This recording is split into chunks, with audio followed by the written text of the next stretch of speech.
اپنے لیے اولاد کے لیے دعا کی. اس لیے ہم جو بھی ہمارے پاس آتا ہے تو ہم انہیں کہتے ہیں کہ بھئی دعا جو ہے نا وہ بہت سارا کام کر جاتی ہے آپ کا. بعض اوقات ہر طرف سے بندہ بند ہو جاتا ہے, کوئی سوجھ بوجھ نہیں رہتی, ہر قسم کی مصائب آ جاتے ہیں, تکالیف آ جاتی ہیں, پریشانیاں آ جاتی ہیں, لیکن دعا کبھی نہ چھوڑیں اور دعا اس یقین کے ساتھ کریں کہ اللہ پاک ہمیں سن رہے ہیں اور اللہ پاک ہماری دعا قبول کر رہے ہیں. یہ یقین پیدا کریں. اب اگر ڈاؤٹ میں ہوں گے, شک میں ہوں گے, شش و پنج میں ہوں گے, تذبذب میں ہوں گے کہ پتہ نہیں میری دعائیں, میں تو بعض لوگ آتے ہیں کہتے ہیں جی میں تو بہت دعائیں کرتا ہوں جی قبول ہی نہیں ہوتی, میں تو دعائیں کر کر کے تھک گیا جی, مجھے تو میری دعائیں تو قبول نہیں ہوئی. ایسی بات نہیں ہے. دعا اگر آپ کو نظر نہیں آئی تو ہو سکتا ہے کہ آپ کی دعا قبول ہوئی اور اس کے لیے آپ کو آخرت میں کچھ دیا جانے والا ہوگا, یا ہو سکتا ہے, اور اس موضوع پر انشاءاللہ ہم ایک مفصل نشست بھی رکھیں گے انشاءاللہ حج کے موسم کے بعد, کہ دعا کے کیا آداب ہیں, کیا اس کے طریقہ کار ہیں, کون سے وہ اوقات ہیں کہ جب دعائیں قبول ہوتی ہیں اور کس طرح دعا کرنی چاہیے. تو میں مختصراً عرض کر دیتا ہوں کہ یقین کے ساتھ آپ دعا کیا کریں, اللہ سے مانگیں, جتنا زیادہ مانگیں گے اتنا اللہ پاک خوش ہوں گے. وہ کوئی دنیاوی بادشاہوں کی طرح, دنیائی رئیسوں کی طرح نہیں ہیں, بلکہ وہ بادشاہوں کے بادشاہ ہیں, احکم الحاکمین ہیں, اور انہوں نے فرمایا ہے کہ بھئی کہ بندہ مجھ سے مانگے, جب مانگیں گے آپ تو اللہ دیں گے, آپ سے مصیبت ٹالیں گے, آپ کے لیے آخرت میں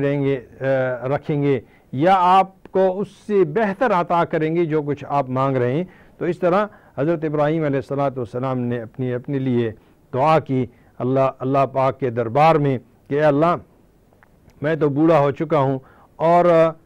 میری اولاد نہیں ہے, تو مجھے اولاد عطا کر دے. تو حضرت حاجرہ کے بطن سے, اس کے پیٹ سے اللہ پاک نے حضرت ابراہیم علیہ السلام کو جو ہے اسماعیل علیہ السلام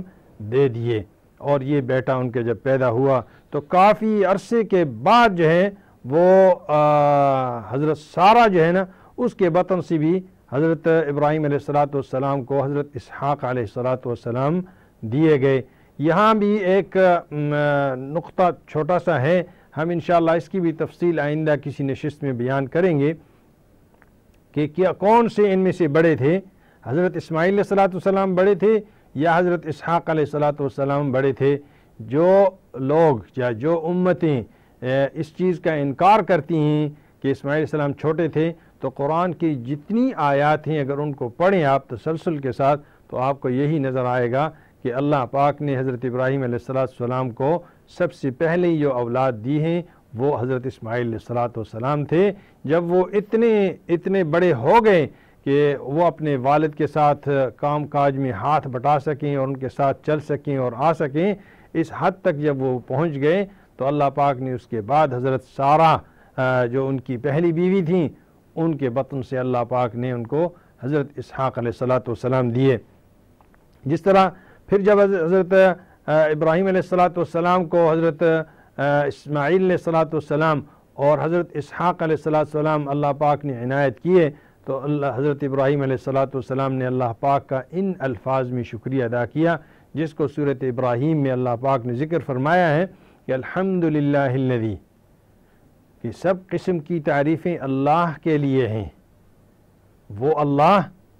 وہب لی علی الکبر اسماعیل و اسحاق, جس نے مجھے ہبہ کیا, جس نے مجھے دیا اس بڑھاپے میں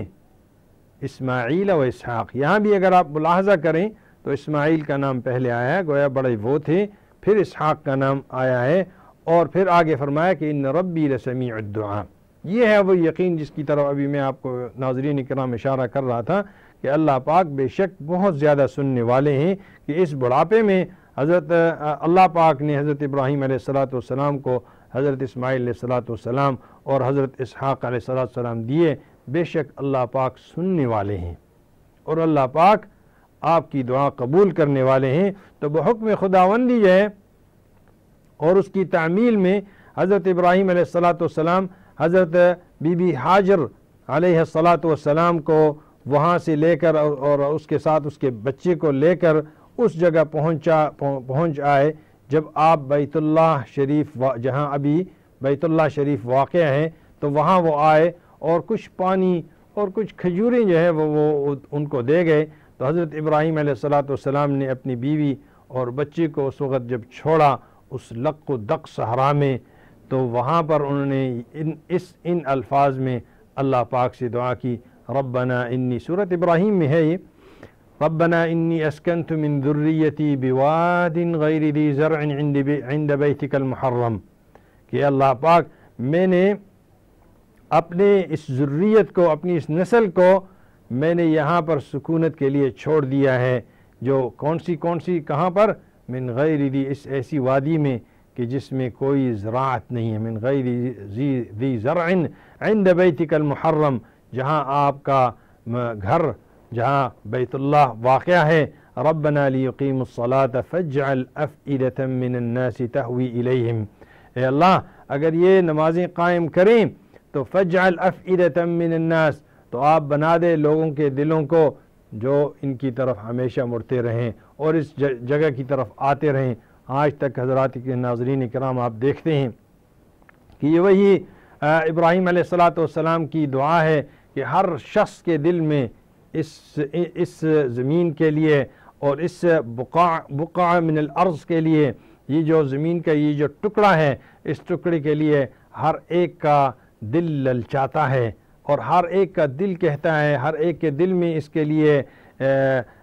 محبت ہے اور ہر ایک کے دل میں اس کے لیے پیار ہے اور ہر ایک کے دل میں اس کے لیے لگاؤ ہے اور ہر ایک کے دل میں اس کے لیے لو ہے. ہر ایک چاہتا ہے، ہر ایک کے اندر یہ چاہت ہے کہ کس طرح وہ وہاں پہنچ جائے، کس طرح اس مقامات مقدسہ تک وہ اپنے آپ کو پہنچا دے، کس طرح اس کی رسائی وہاں ہو جائے اور کس طرح وہ وہاں پر پہنچ کر وہ اپنی آرزوئیں اور اپنی امیدیں اللہ سے مانگے. ہر ایک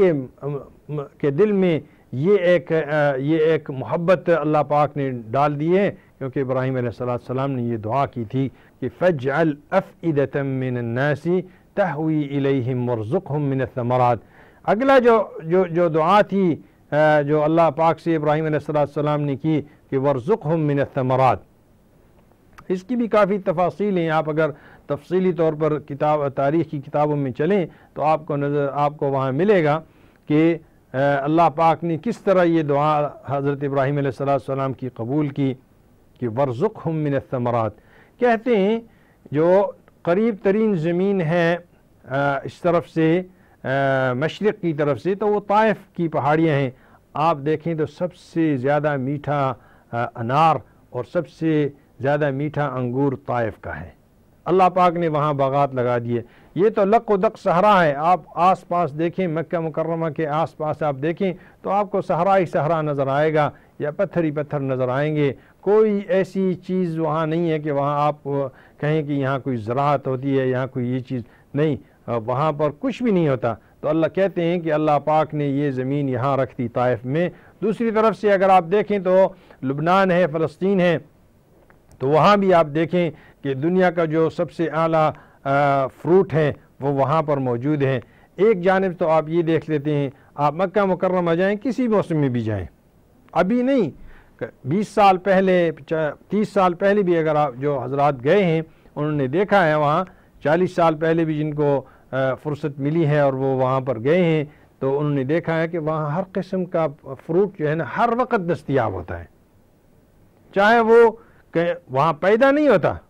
پیدا کوئی فروٹ پیدا نہیں ہوتا، مکہ کے آس پاس کسی قسم کا کوئی فروٹ نہیں پیدا ہوتا، لیکن وہاں پر ہر وقت فروٹ تازہ آپ کو ملتا ہے. یہ ہے وہ وَارْزُقْهُم مِّنَ الثَّمَرَاتِ. دوسری جانب اگر ان الفاظ پر آپ غور کریں ناظرین کرام تو آپ کو نظر آئے گا کہ وَارْزُقْهُم مِّنَ الثَّمَرَاتِ. اب یہ پھل فروٹ کون لوگ کھاتے ہیں؟ عام غریب لوگ تو نہیں کھاتے. یہ ابراہیم علیہ السلام نے دعا نہیں کی کہ اللہ ان کو غنی کر دے، ان کو مالدار کر دے، ان کو بہت ساری دولت دے دے، ثروت دے دے، ان کو سری کر دے. یہ تو نہیں فرمایا، بلکہ یہ کہا کہ ان کو آپ رزق دیں پھل فروٹ. اب جب پھل فروٹ کون لوگ کھاتے ہیں؟ ظاہر ہے مالدار لوگ کھاتے ہیں. تو آخری جو چیز پکڑ لی باقی چیزیں خود بخود آ گئیں۔ اس لیے آپ دیکھتے ہیں کہ وہاں کے لوگ ہر وقت اچھی حالت میں رہتے ہیں۔ اس کی بھی انشاءاللہ تفصیل ہم کسی اور مجلس میں بتائیں گے۔ لعلہم یشکرون، ہو سکتا ہے کہ جب ان کو یہ چیزیں ملیں تو یہ آپ کا شکریہ ادا کریں، یہ پھلوں کی جب ان کو ملیں تو یہ شکریہ ادا کریں۔ پھر جس جگہ آپ دیکھتے ہیں کہ حضرت ابراہیم علیہ السلام حضرت حاجر علیہ السلام اور حضرت اسماعیل علیہ السلام کو چھوڑتے وقت پانی کا جو مشکیزہ ہے وہ چھوڑ گئے تھے اور کچھ ان کے ساتھ کھجوریں چھوڑ گئے تھے، تو وہ تھوڑی عرصے میں وہ چیزیں ختم ہو گئیں۔ اب جب ختم ہو گئیں اور حضرت اسماعیل علیہ السلام پر جن کی عمر اس وقت 2-3 سال کی تھی یا اس سے بھی کم تھی اور ان کے اوپر پیاس غالب ہوئی، تو وہ رو رو کر زمین پر اپنی ایڑیاں جو ہیں وہ رگڑ رہے تھے، اور ان کی والدہ جو ہے حضرت حاجرہ علیہ السلام پانی کی تلاش میں جو ہے نا ایک جگہ سے 100 قدم ادھر جاتی ہیں ادھر جاتی ہیں، ادھر پھرتی ہیں اور دیکھتی ہیں۔ تو پہلے جو ہے نا وہ صفا جو پہاڑی ہے اس طرف گئے، وہ اس کا بھی تو صرف اس کے سائنز ہیں، نشانات ہیں، لیکن یہ ایک بہت بڑی پہاڑی ہوتی تھی،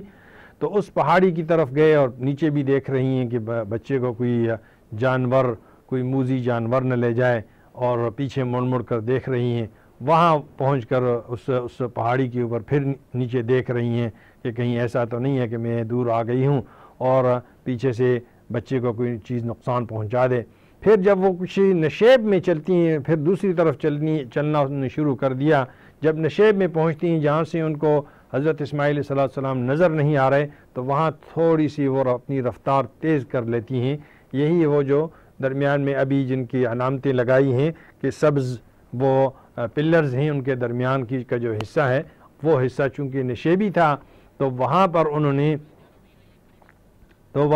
نے تھوڑی سی اپنی چال جو ہے نا اس کو تیز کر دیا۔ پھر مروہ تک پہنچی تو وہاں پر پہنچ کر پھر دیکھنا شروع کیا۔ اس لیے آج تک ہم بھی ناظرین کرام جب صفا کے اوپر چڑھتے ہیں تو وہاں دعا کرتے ہیں کعبے کی طرف رخ کر کے، اور پھر جب مروہ تک پہنچتے ہیں تو وہاں بھی کعبے کی طرف رخ کر کے ہم جو ہے نا وہ دعا کرتے ہیں۔ انشاءاللہ ہم یہ سلسلہ جاری رکھیں گے۔ تھوڑی سی بریک ہم لیتے ہیں، اب بریک کے بعد ہم اس سلسلے کو آگے جاری رکھیں گے۔ وصلی اللہ وسلم علی نبینا محمد وآلہ وصحبہ۔